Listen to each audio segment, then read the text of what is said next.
జన్మే మన ఇద్దరికి ఉంటుందో లేదో, ఓ ఇంకో జన్మే మన ఇద్దరికి ఉంటుందో లేదో, ఆ జన్మల కూడా ఇప్పటిలాగే వదిలేస్తావేమో.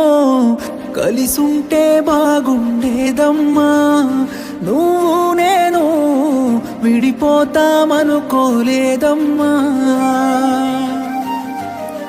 ప్రాణంగా ప్రేమించానమ్మా, నిన్నే నేను దూరంగా వెళ్ళిపోయావమ్మా.